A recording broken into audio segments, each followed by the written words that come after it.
siyang na-experience way back 7 years ago sa first company na pinagtrabahuan ko.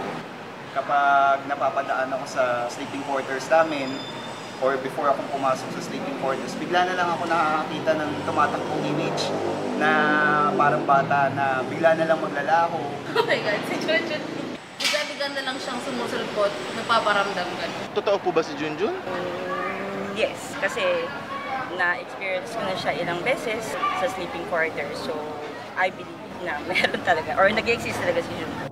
Nag-viral kamakailan ang isang post na nagsabing isa kang batikang call center agent kung kilala mo si Junjun.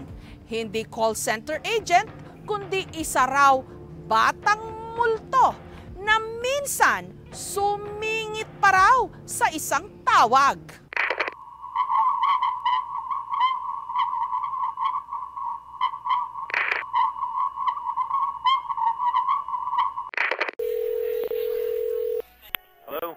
Hello, Mark. Hello. Hello. Hello. Hello? Hello. Hello?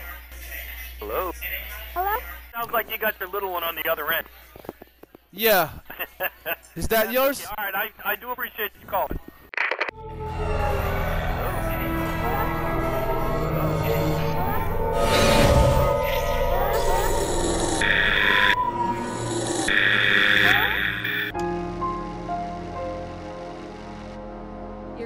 Can I have your account hours? I can try my best. Assuring you our best service. Thank you for calling Loading Solution. Ako pala si Mark Ababaw, 25 years old. Nag-umpisa na ako sa call center mga 5 years ago.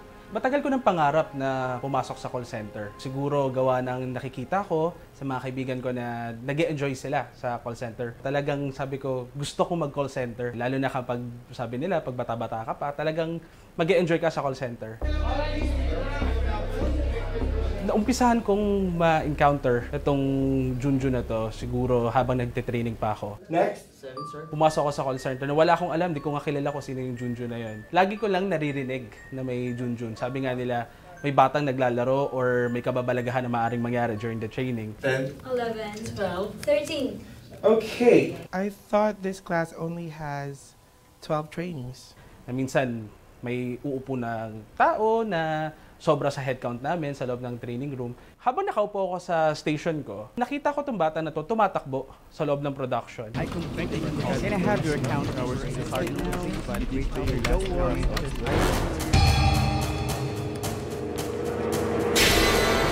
Siyempre, hinabol ko ng tingin. Napatayo ako doon sa kinuupuan ko. Then nakita ko tumatakbo siya papalayo doon sa lugar namin. Then lumapit na ako ngayon sa supervisor ko. Have you encountered any problem? Nice. That's good. Pwede pala bata dito, no? Bakit? Eh kasi nakikita ko siya tumatakbo dito. Ano yung naglalaro? Kanina mo po siya nakikita? Oo. Kanina ko pa siya nakikita. Out of nowhere, bigla na lang sila nagtakbuhan palabas. So, hindi ko alam kung anong gagawin ko. Napatakbo na rin ako. Ayun na, tinanong na ako kung ano yung tsura ng bata bilang sa pagkakaalala ko. Walang muka. Yung isa na akong ganap na ahente, there was a time na nakita ko, galing siya doon sa station ng supervisor ko. So, sabi ko, ayan na naman siya.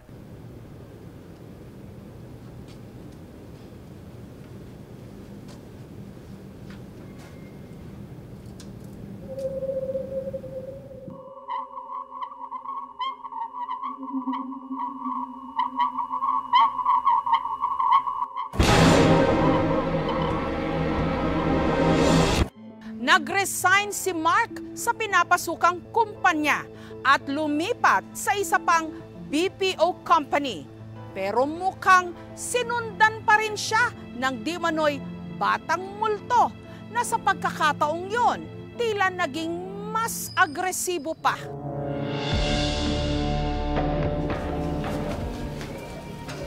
Sa pangalawang pinasukan ko, bago yung building, bago lahat, sabi ko nga, normal na lang sa akin na magkaroon ng kababalaghan. Lalo na sa loob ng production. Konting lecture, tapos spill, mga ganun lang din. Dalawa kami ng kaibigan ko. Siya ang unang nakaramdam, unang nakarinig. Tinanong niya sa akin.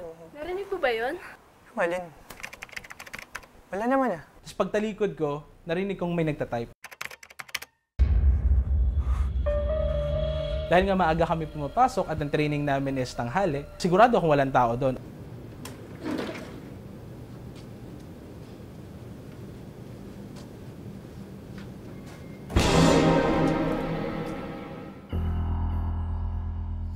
Sa pangalawang kumpanya na pinasukan ko, itong Junjun na to is solid na itim. This time, hindi naman ganun kakulit. At itong batang to parang laging galit.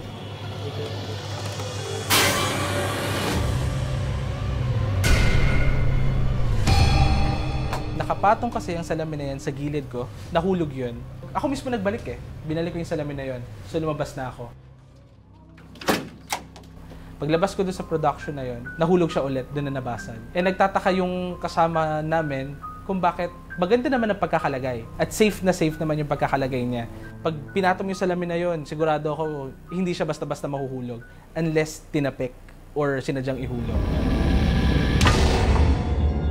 Before we start our interview, on this side kasi, may kanina pang, alam mo yung nanonood sa atin, at hindi lang isa. So, and they were not very welcoming to us. Ito yung kanina, na sinasabi ko kaya ako natigil. Kasi it was closed this way. Hindi siya madali mabuksan eh. I mean, nakita ko kasi kanina, ito yung kinulose niya, nakaganito, yung huling nag-CR, kasi nakatingin ako, kitang-kita dun sa staff natin, no? Yung staff nyo kanina nag-CR.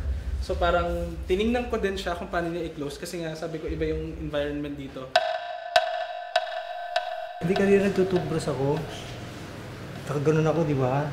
Umumpog yung pinto rito, kala ko may nagbubukas, kasi dito wala namang tao, ako lang. Ay, nagmamadali ako, bumalik ako sa ano, sinarado ko na nga yan pagkatapos. Kahit parang kanilubutan ako. So, nung time na yon, sinara mo talaga siya? Oo, sinarado ko yan.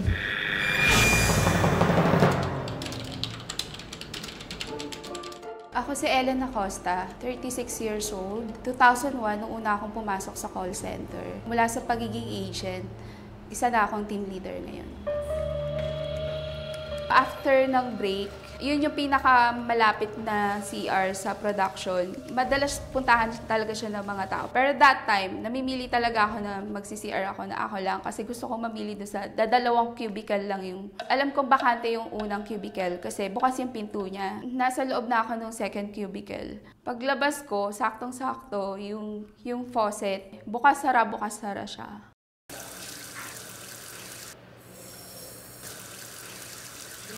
Doon pa lang parang wala akong nakikita kahit ano, pero parang pinaglalaruan ako that time.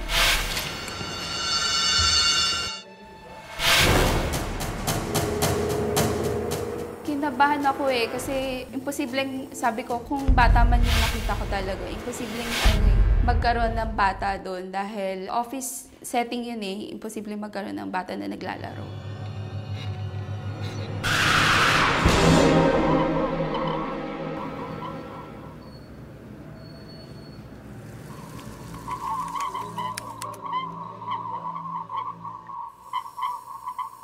Sa family namin, meron talagang may mga third eye. Yung nasa pantry na yun, nandoon yung parang portal nila. Tumatagos lang sila dun sa mga wall. Time na umapak ako sa building na yun, sa floor na yun, mabigat na yung pakiramdam ko, hindi ko mapasok yung pantry area.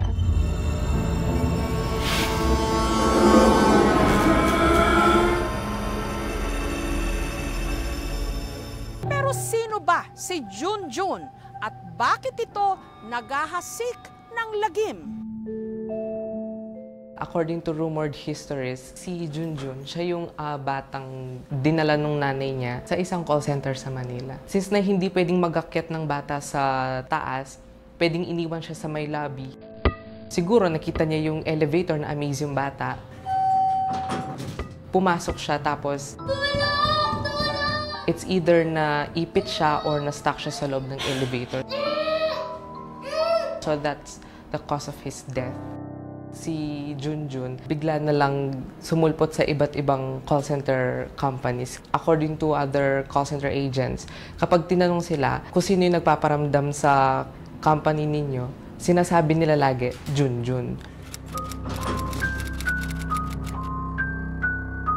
Sa building na yun kasi may mga certain places kami na hindi pa ginagamit. So wala pang katao-tao. May moment na pumasok ako sa loob ng elevator, ako lang mag-isa. Pagdating sa isang palapag na walang katao-tao, ito yung biglang bumukas.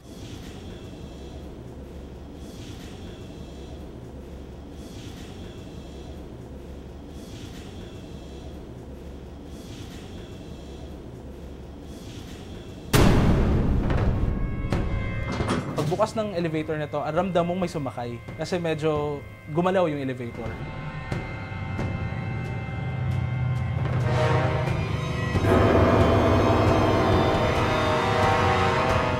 Hindi ko alam yung gagawin ko. Sabi ko, ayoko na ganitong pakiramdam. So parang nagdadasal lang ako. Sobrang tumaas yung balahibo ko. In a way na paglabas ko ng elevator, alam ko namumutla ako nun. Kasi there was a time din na tinanong ako security guard during that time na, Sir, ano nangyari? Bumukas ba ang elevator sa floor na yun? Oo, bumukas. may moment din na babaeng nakaputi na lagi lang nasa isang sulok, nakatago sa likod ng mga box. Yun yung madalas na nadidinig sa mezzanine na yun. Yun din yung masasabi kong, hindi lang ako naka-encounter nun. Masasabi kong totoo nga nangyari yun. Maraming salamat po, sir. Thank you for calling. Si Junjun, mas malaki sa sleeping quarters that time. Sabi nga nila, sleeping quarters lang ng lalaki. Doon lang siya mas madalas. Before, walang physical eh. Hindi ako naniniwala na namimisikal ang isang multo.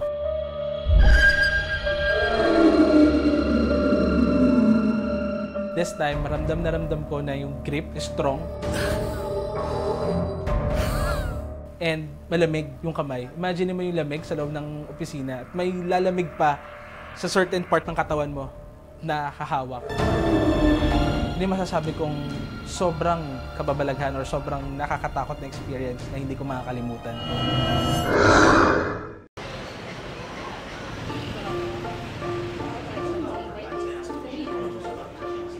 Ako si Gemma Luis Alciso, 23 years old.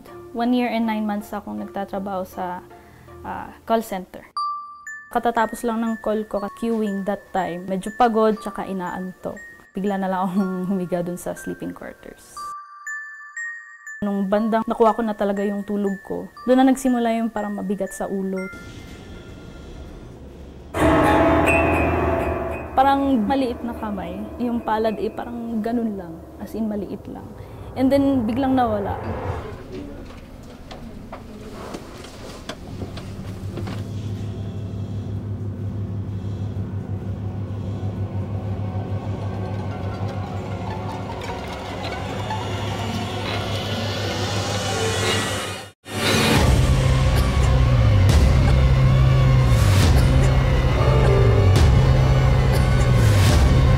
Biglang humagip yung sa leeg ko, hinawakan na malaking kamay. Hindi ako makahinga ng husto. Posibleng nanay niya yung sumakal sa akin, tapos yung bata yung humawak sa noo ko or sa ulo ko.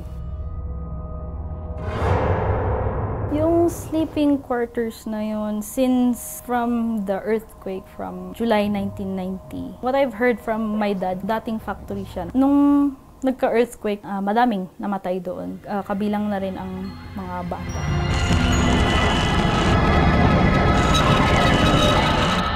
At si Junjun, hindi lang daw nagpaparamdam.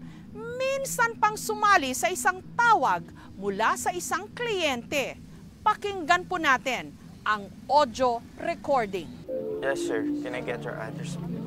Normal naman yung atmosphere ng time na yun. Parang another day in the office. And then around 9 o'clock ng gabi, doon nangyari yung call. Hello? Hello, Mark? Hello? Hello, Mark? Hello? Hello? Hello? Hello? Yes, hi, I'm looking for Mark. Yes, this is How are you? Who is this again? My name is I am with Okay? Okay. Mark, I just want to check if you received the email we sent you about your appointment. Yeah. Yes, I did. Alright. Great. So, Mark... Yeah, I'll be there. Alright, great. Thank you so much, and we look forward to meet you then. But I'm sorry, I can't hear you. We look forward to meet you. Alright, sounds good. Alright. Sounds like you got your little one on the other end. Yeah, you too.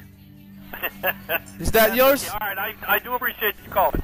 Okay, have a great day, Mark. Nag-hello ako noong time na yun. May batang sumasagot. Narinig ko rin siya, actually. Akala ko talaga galing sa customer. Hello, Mark? Hello? Hello? Hello? Nagulat ako nung sinabi ng customer na parang sa akin galing yung bata na yun. Sounds like you got your little one on the other end. Which is hindi nga dapat kasi yung time na yun is madaling araw at bawal ang bata sa office. Doon na ako kinalibutan ng time na yun. Sinabi ko sa coach ko na kung pwede namin pakinggan yung call na yun. At doon namin na-confirm na parang may bata nga. Yung kausap niyo originally, nagtataka kasi sumasagot-sagot na siya nang hindi pa niya nakakausap. Hello, Mark? Hello? Hello? Hello? Yes, hi, I'm looking for Mark. Feeling ko nga parang Tagalog pa yung nagsalita eh. May naghahanap kay Daddy. Okay. Ang suspetsyo ko naman dito, baka rin magkaroon pa ng mga interference, pero it's very rare. It's the same phenomenon as sometimes when you try to call someone on the phone, and then yung phone mo, it becomes an illegal modulator where nakakasagap siya ng ibang signal. So, nangyayari, nag-uusap kayo, and then there's something talking in the background. May nag-uusap na iba, or may nadidinig kang ibang kausap, and sometimes, yung call mo is misdirected to a number na hindi mo naman tinawagan. That could also be the culprit. Sounds like you got your little one on the other end. Yeah, you too. Is that yours? Call center agent ito. Of course, walang bata sa loob ng opisina. Tapos sabi ng lalaki is, you too. So, non-existent yun sa kanilang both ends. Hindi alam kung saan galing yung bata na yan. Ang nakapangingilabot nito, ang insidenteng yon, nasundan ng isa pa.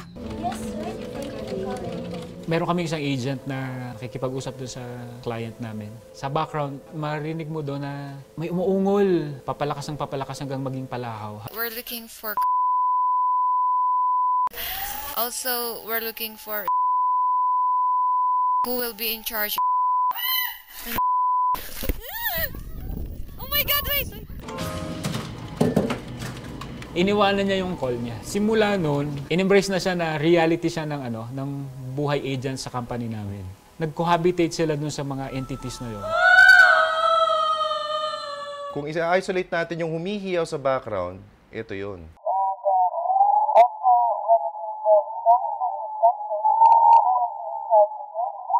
Ang suspetsyo ko dito is maaaring may ambulansyang dumadaan o may tumutunog na iba pa in the background. Pero ang hindi ko maipaliwanag dyan actually is anong nag-cause nung distortion dito sa part na to. Kung ambulansya kasi na dumadaan, dapat yan, sa diretso lang, di ba? Hindi naman umiikot-ikot ang ambulansya sa lugar mo unless naka-traffic yun or napatigil. Itong nag-iisang input kasi na ito na sinasabi natin, yung humihiyaw na yan, hindi ko masabing ipinatong lang siya basta-basta eh. Parang kasama siya dun sa recording talaga. Parang consistent siya all throughout. It obviously happened. I could not say what happened, but it obviously happened.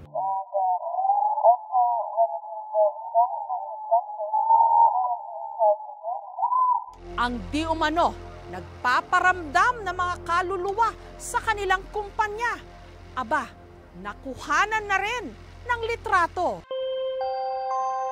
Kasi po naka-break kami noon, tapos umakyat po yung tatlo sa picture. Nag-CR po sila. Ipaprank po sana namin kami mga lalaki. Pinatay po namin yung mga ilaw dito sa second floor. Tapos pinicturean ko po dito, tinignan ko yung reaction nila. Nung tiningnan ko, parang may figure lang. Para siyang close na nakatayo lang, nakabaw yung ulo niya. Every 30 minutes kasi inaalarm ko yung cellphone ko. Ibig sabihin nag-roving inspection ako. Itong lugar na ito, madilim kasi yun dyan sa may hagdan na yan eh. Pagdating ko dito, bumalik ako. Yun, nakita ko na yung kapo. Nagbibiro yata mga call center agents kumuha ng kumot, pagaganyanin ako. Titingnan ko, pisletan ko, hindi naman nagre-reflect yung ilaw doon sa kanya. Nararamdam. Sorry po. Sorry. Anong nararamdaman niyo po? Parang nandito. Saan po banda? Dito sa likod ko po.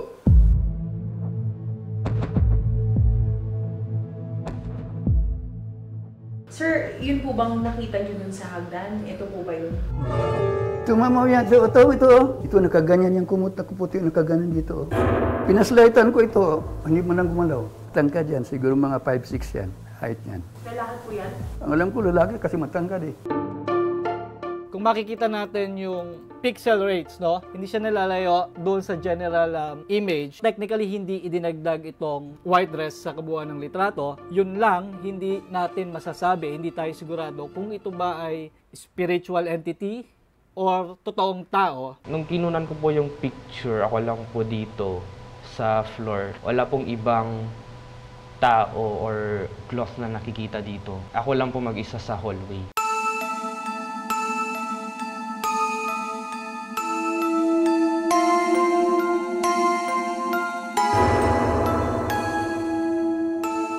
Bali ngayon ay susubukan natin alamin kung ano ang mga nararamdaman o maaaring nagpapakita dito sa isang call center office.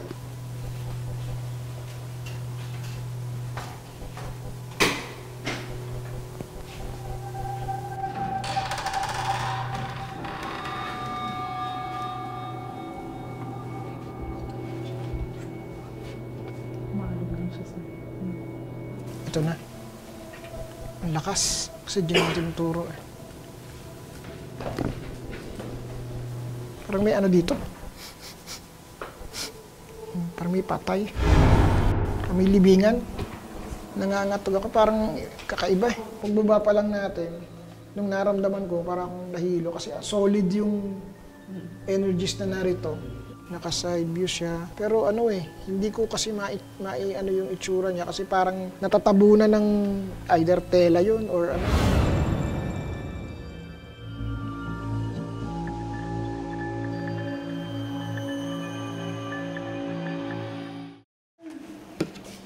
Ang mukha mo. Hindi Pilipino. Ang mukha mo. Hindi Pilipino. Ang mukha mo. Hindi Pilipino.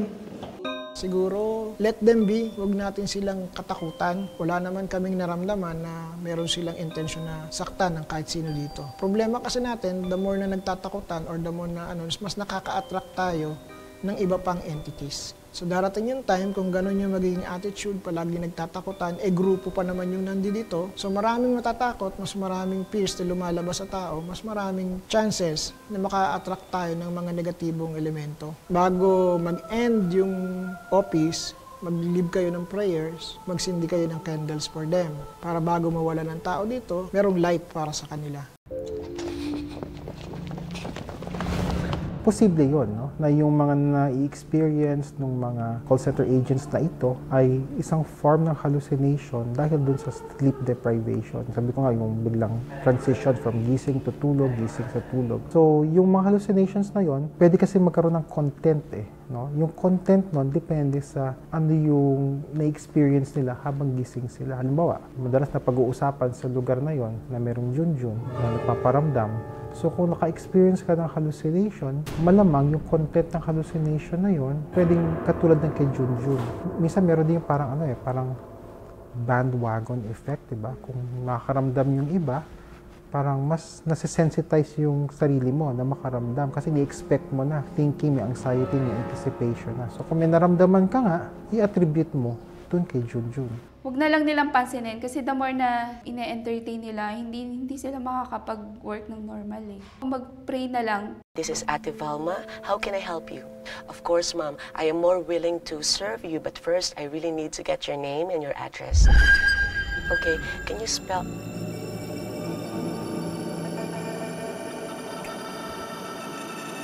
Junjun? Junjun? Ibalik mo sa akin si Junjun. Tinahikar mo ako. Ibalik mo sa akin si Junjun.